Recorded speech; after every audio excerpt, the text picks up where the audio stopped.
ఆ దుర్మార్గపు ఆలోచన చేసే దాంట్లో కూడా కనీసం ఈ 18 ఏళ్ల పిల్లాడు ఈ పిల్లోడి జీవితం నాశనం అవుతుందని కూడా కనీసం చంద్రబాబు నాయుడు ఆలోచన చేయడం లేదంటే నిజంగా అడుగుతా ఉన్నా. 80 ఏళ్ల వయసు వస్తా ఉంది చంద్రబాబు నాయుడు. మనిషి అన్నం తింటున్నాడా, గడ్డి తింటున్నాడా అని అడుగుతా. అయితే నన్ను అడిగితే ఊరపంది అశుద్ధత అంటున్నా. నన్ను అడిగితే కనుక నువ్వు ఈ రోడ్లను తిరుగుతాయి కదా పందులు, ఊర పందులు, వాటి అశుద్ధం తింటున్నావు నువ్వు. అయితే అవి తినే బతుకుతున్నావు. సిగ్గు అనిపించట్లా నీ బతుకి కాస్తానా కానీ సిగ్గు సరం లేదు. మాజీ మంత్రి, నీ హయాంలో మాజీ శాసనసభ్యుడు, మాజీ మంత్రి, డబ్బుకేం లోటు లేదు. 18 ఏళ్ళ కుర్రోడు అంటే నువ్వు చెప్పుకోతున్నావు కదా. ఒక వ్యక్తిని చంపేస్తే సిగ్గు శరం ఉన్నవాడు ఎవడైనా సరే, మంచు పుట్టక పుట్టినోడు ఎవడైనా సరే ఎవరిని పరామర్శించాలి? బాధిత కుటుంబాన్ని కదా పరామర్శించాల్సింది. మరి నువ్వు మనిషివా పశువా? నీకు 55 ఏళ్ళు వచ్చినాయి కదా, మన కిందకి 55 సంవత్సరాలు వచ్చినాయి, నీకు ఇంకా ఇంగిత జ్ఞానం రాలా. పైగా నువ్వు చంద్రబాబు నాయుడు గారిని కామెంట్ చేసేటోడివి. కాస్త మనిషిలా ప్రవర్తించు, పశువులా ప్రవర్తించు. మాకు అన్నమేగా తినేది, కడుపుకి పెంట కాదుగా. నన్ను అడిగితే నువ్వు అన్నం తింటలేదన్నా పంది పెంట తింటున్నావు నువ్వు. అయితే కనుక ఇలాంటి మాటలు మాట్లాడడానికి సిగ్గు ఉండాలి. కనీసం ఆ దానయ్య కుటుంబ సభ్యులు వాళ్ళ పిల్లల వీడియో చూసావన్నా? వాళ్ళ భార్య ఏం మాట్లాడుతుందో విన్నావా అసలు? మనిషి అన్నవాడు ఎవడైనా సరే వీడియో చూస్తే కళ్ళకి నీళ్ళు తిరుగుతాయి. నిజంగా మా కళ్ళకి నీళ్ళు తిరుగుతాయి వీడియో చూస్తూ ఉంటే. నీది మనిషి జన్మ కాదు. 18 ఏళ్ళ పిల్లోడట, చిన్న పిల్లోడట. మరి 18 నెలలు కూడా ఉండవు ఆ పిల్లలకి. మరి ఏం చేస్తావు దానికి? కనీసం నూటన్న మాటలు కూడా రావు ఆ పిల్లలకి. మరి వాళ్ళ భవిష్యత్తు ఏంటన్నా? మరి వాళ్ళ గురించి ఎందుకు మాట్లాడట్లేదు? వినిపిస్తా ఒకసారి. వాళ్ళు ఏం మాట్లాడారు కూడా వినిపిస్తా. ఇంకా చాలా ఉపన్యాసాలు చెప్పుకొచ్చాడు, అవన్నీ వినిపించిన తర్వాత మాట్లాడతాం.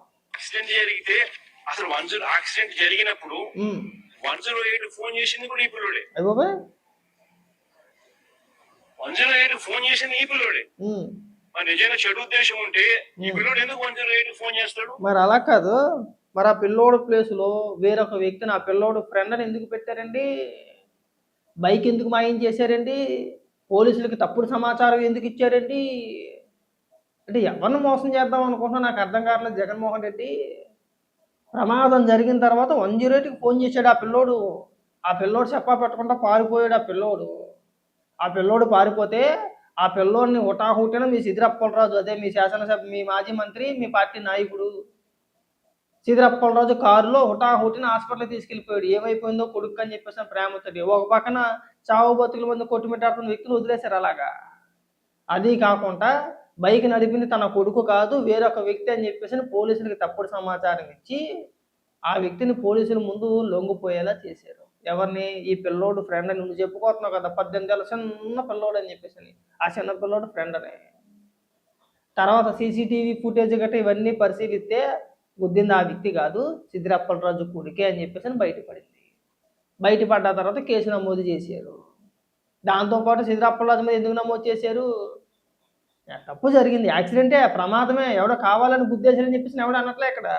కానీ మన బాధ్యత ఏంటి? ప్రమాదం జరిగిన తర్వాత మొదట అంబులెన్స్కి ఫోన్ చేయాలి, ఎవరైతే గాయపడ్డారో వాళ్ళని హాస్పిటల్లో చేర్పించాలి, తర్వాత పోలీసులకు ఇన్ఫార్మ్ చేయాలి. దానికి వివరాలన్నీ కూడా మనం తెలియజేసిన తర్వాత ఒకవేళ మన దగ్గర నిజాయితీ ఉంటే మేమే చేసేవండి, మా వాళ్ళే జరిగింది, చట్టపరమైన చర్యలు తీసుకొని మేము ఎదుర్కొంటామని చెప్పేసి నిజంగా దమ్ముంటే ఆ ముక్క చెప్పాలి. ఏం చేశాడు? కొడుకుని తప్పించే ప్రయత్నం చేశాడు, పోలీసులకి తప్పుడు సమాచారం అందించాడు, కేసుని తారుమారు చేసే ప్రయత్నాలు చేశారు. ఇన్ని చేస్తే కేసులు కట్టరా? పైగా 18 ఏళ్ళ పిల్లవాడి జీవితం గురించి మాట్లాడుతున్నావు కానీ ఆ దానయ్య పిల్లల గురించి మాట్లాడకపోతున్నావు నువ్వు. వాళ్ళ వీడియో కూడా చూపిస్తాను, కంగారు పడు, మాకు వీడియో లాస్ట్లో చూపిస్తా. 108కు ఈ పిల్లోడు ఫోన్ చేయడమే కాదు, సిపిఆర్ కూడా, అంటే వాళ్ళ నాన్న డాక్టర్ కాబట్టి ఈ పిల్లోడు కూడా చూసి సిపిఆర్ చేస్తే, అంటే చెస్ట్ సిపిఆర్ అంటే ఫుల్ చెస్ట్ హార్ట్ పంప్ చేసే సిపిఆర్ ఫుల్ ఫామ్ చెస్ట్ పంప. నువ్వు మేమే నిశానిగాలం అనుకుంటే మాకంటే ఏలు ముద్రగాల్లా ఉన్నావు నువ్వు. కనీసం నువ్వేం చదువుకున్నా కూడా ఎవరికి తెలియదు.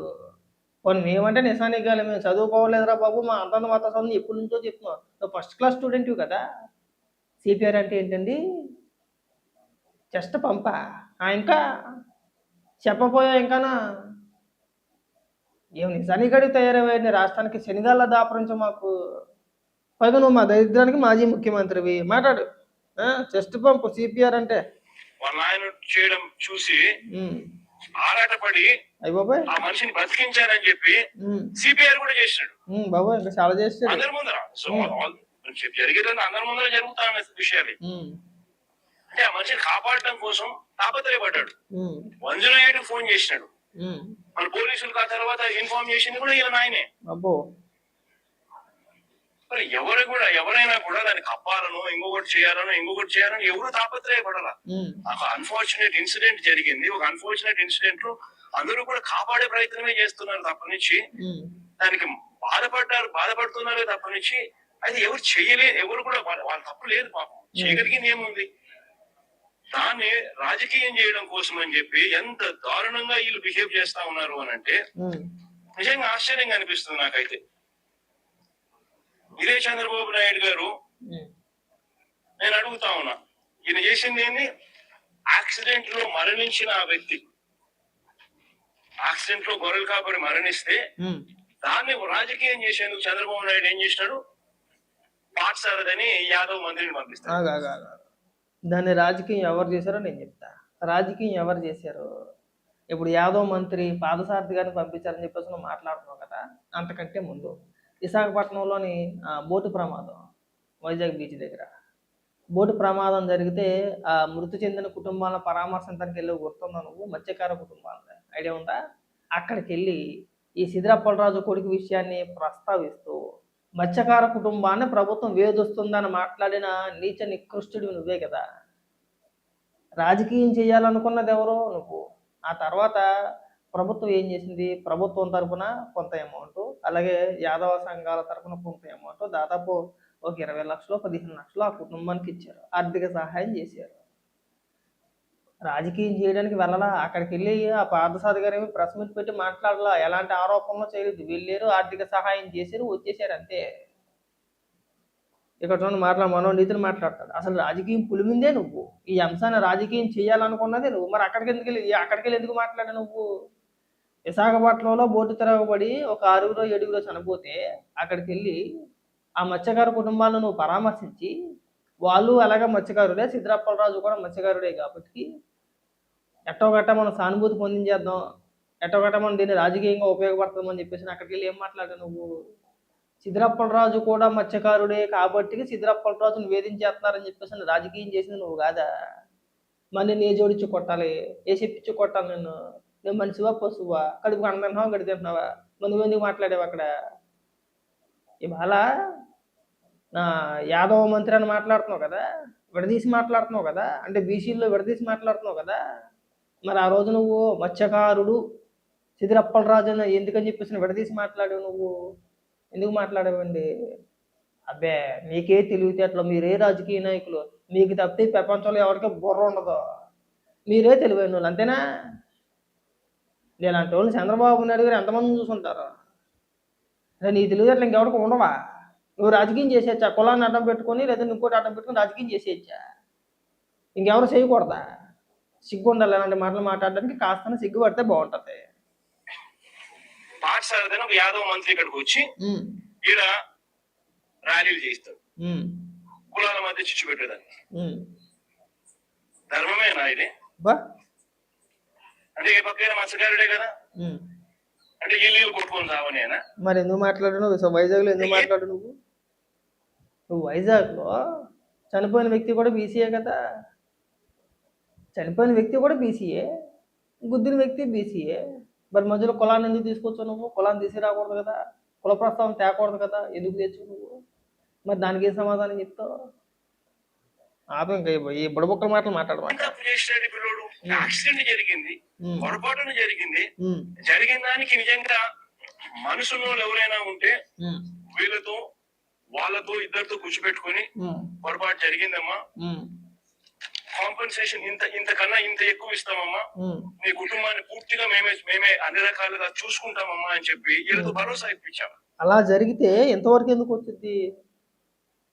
అసలు నిజంగా అలా ప్రయత్నించుకుంటే ఎవరైనా కేసులు పెడతారా? కేసులు కడతారా? ఇప్పుడు మన రాష్ట్రంలోనే కాదు, దేశంలో అనేక ప్రదేశాల్లో చాలా చోట్ల యాక్సిడెంట్లు జరుగుతూ ఉంటాయి. ఆ ప్రమాదాలు ఎవరో ఒకరు చనిపోతూ ఉంటారు, కామన్గా జరిగేది. యాక్సిడెంట్లో ఎవరైనా చనిపోయారు అనుకోండి, ఆ యాక్సిడెంట్కి సంబంధించిన వ్యక్తులు ఎవరైతే ఉన్నారో, అంటే ఆ ప్రమాదానికి కారణమైన వ్యక్తులు ఎవరైతే ఉన్నారో సెటిల్మెంట్ చేసుకుంటారు. కేసుల వరకు వెళ్ళరు. అంటే సాధారణంగా జరిగేది ఇది. ఇది ఎక్కడో జరగట్లేదు, జరగదు, ఇలా జరగకూడదు, ఇది చట్ట వ్యతిరేకం, చట్టపరంగా అని నేను మాట్లాడలేదు. ఇది ఎక్కడైనా జరిగేది. ప్రతి రాష్ట్రంలోనూ జరిగేది. తెలంగాణ అయినా, ఆంధ్రప్రదేశ్ అయినా సరే, ఏదైనా ప్రమాదం జరిగి ఆ ప్రమాదంలో ఎవరైనా చనిపోతే ఆ గుద్దిన వ్యక్తి ఎవరైతే ఉన్నారో వాళ్ళు ఈ కుటుంబ సభ్యులు, బాధిత కుటుంబ సభ్యులు కూర్చొని సెటిల్మెంట్ చేసుకుంటారు. సాధారణంగా జరిగేది. ఎంత ఇస్తున్నాడు అనుకుంటున్నావు సిద్ధప్పరాజు? ఏకంగా ₹1,00,000 ఇచ్చేస్తున్నాడు. ఎంత? ₹1,00,000. ఇంకా అసలు ఇంకా మనకి ఈ భూప్రపంచం మీద ₹1,00,000 ఎవడో చూసున్నాడేమో. ఇంకా భార్య, ఆయన తల్లి, వాళ్ళిద్దరు పిల్లలు ఆ ₹1,00,000 చేతితో పట్టుకుని ఇంకా అలా జీవితాంతం బతికేస్తారు అనుకుంటున్నారా? సిగ్గుండ అవసరం లేదు మీ బతికి. ₹1,00,000 కడతాడా ప్రాణానికి? పోయిన ప్రాణం విలువ ₹1,00,000. ₹1,00,000 ఇచ్చి ఏమన్నాడు అనుకుంటున్నావు? వాళ్ళ కోడలు ఎవరైతే దానయ్య భార్య ఉందో ఆవిడ్ని సీతారామరాజు ఇంట్లో పని మనిషి కింద ఉండమన్నాడట. మరి మిమ్మల్ని వేసి పిచ్చి కొట్టాలి. ఆయన ఆడు ఈడు రాజీ చేయడం ఏంటి? సీతారామరాజు ఏమైనా చిన్నపిల్లోడా? మాజీ మంత్రి కదా, మాజీ శాసనసభ్యుడు కదా, ఇంక మధ్యలో ఎవడో పెద్ద మనిషి ఎందుకు? ఎవడో పెద్ద మనిషి ఎందుకండి? ఎవడో ఎందుకు రాజీ చేయాలి? చిన్నోడు కాదు, లేదంటే ఇంకో రకమైన ఇప్పుడు వచ్చి రాజీ కుదుర్చుకుంటాం, కుటుంబానికి ఆర్థికంగా అండగా నిలబడతామని చెప్పేసి అంటే ఎవడు మాత్రం రాజకీయం చేస్తాడండి? ఎవడు మాత్రం వద్దంటాడండి? మరి నీకు ఆ మాత్రం బుద్ధి జ్ఞానం లేదా? ఎవడన్నా వద్దంటాడా? కొన్ని తెలుగుదేశం పార్టీ నాయకులు అనుకోవచ్చు, ఇంకొకరు అనుకోవచ్చు, ఇంకోటి అనుకోవచ్చు. సీతారామరాజు వచ్చి ఆ బాధిత కుటుంబానికి నేను అండగా నిలబడతాను, ఒక 10 లక్షలు 15 లక్షలు ఆ కుటుంబానికి ఇస్తాను, నేను పిల్లల పేరు డిపాజిట్ చేస్తాను, వాళ్ళ కుటుంబానికి అండగా ఉంటాను, ఏ సమస్య వచ్చినా సరే నేను చూసుకుంటానంటే ఇటు పక్క నుంచి మనిషి అన్నవాడు ఎవడైనా సరే వద్దంటాడా? అందులో ఎవడైనా రాజకీయం చేయాలనే ప్రయత్నాలు చేస్తారు. ఎవడు చేయడు కదా. మరి మీరు చేసింది ఏంటి? ఏకంగా ₹1,00,000 ఇచ్చేస్తాను. ఎంత? 1,00,000. ఇవాళ వచ్చి నువ్వు నీతి కోరులు ఇస్తున్నావు మాకు. మాట్లాడు ఇంకా. ఏంటి దాని పుణ్యం ఇస్తున్నారండి? పుణ్యానికి ఇస్తున్నారా? మాకు అర్థం కావట్లా. పాపం నిజంగా అప్పలరాజు కూడా ఆ పని చేస్తాను కూడా ముందుకు వచ్చాడు. పాపం అప్పలరాజు ఏంటి అసలు తప్పు చేసిందే అప్పలరాజు. కొడుకుని బయటకు వేసుకోవడానికి, ఆ కేసు నుంచి కొడుకుని తప్పించడానికి సాక్ష్యాధారాలు తారుమారు చేసే ప్రయత్నాలు చేసిందే అప్పలరాజు. మరి అప్పలరాజు మీద కేసులు కట్టుకుంటే ఎలా ఉంటారండి? ఉండవసరలా, కనీసం బుద్ధి జ్ఞానం ఉండవసరలా నీకైనా సరే. మాట్లాడు. ఉద్దేశంతో మంచి మనసుతోని వీళ్ళు ఏం చేస్తా ఉన్నారు? దీన్ని రాజకీయం చేసి చెడగొట్టి వాళ్ళకి జరిగే మంచి కూడా జరగకోకుండా ఒకవేళ రాజకీయంగా నిజంగా నా దానయ్య కుటుంబ సభ్యులకి ఏదైనా మంచి జరగాలి అనే ఉద్దేశం మీకు ఉంటే, నీకు నిజంగా మంచి అయి ఉంటే, నీకు సిగ్గు శరం ఏమైనా ఉంటే ఎవరిని పరామర్శించాలి? నువ్వు బాధిత కుటుంబాన్ని పరామర్శిస్తావా? లేదంటే చంపేసిన అంటే వ్యక్తి చావడానికి గల కారణమైన కుటుంబాన్ని పరామర్శిస్తావా? ఎవరిని పరామర్శిస్తారు? మనిషి అన్నవాడు ఎవడైనా సరే బాధిత కుటుంబాన్ని పరామర్శిస్తారు. నువ్వు అయినా సరే. పోనీ సరేలో ఎన్ని పక్కన పెట్టావయ్యా? సీతారామరాజు లేదంటే లోకల్లో ఇంకొకరు ఏదో రాజకీయం చేశారు, ఏదో జరిగింది అనుకున్నాం కాసేపు. మరి నీ బుద్ధి ఏమైంది? నీ పార్టీ నాయకులకి, కార్యకర్తలకి ఏమైనా ఆదేశాలు జారీ చేయాలి? నువ్వు ఎవరిని పరామర్శించాలి? మీ పార్టీ నాయకులు పంపించలేవా? ఆ ధర్మాన ప్రసాద్ కావచ్చు, ఇంకొకరు కావచ్చు, ఏ జిల్లాలో ఏళ్ల తరబడి తలపండిపోయిన నాయకులందరూ నీ పార్టీలో ఉన్నారు కదా. మరి ఎందుకు పంపించలేకపోయావు? మీ పార్టీ తరఫున ఒక స్టాండ్ తీసుకొని మీ నాయకులు పంపించి, ఇదిగో సీతారామరాజు చేశాడు, నేను తప్పును ఒప్పుకుంటున్నాం, మా పార్టీ తరఫు నుంచి ఆ బాధిత కుటుంబానికి మేము ఇంత ఆర్థిక సహాయం చేయాలనుకుంటున్నాం అని ఎందుకు అనలేకపోయారు మీరు? ఎందుకు అనలేదు సార్ మీరు? అందరూ సహాయం చేశారు కదా.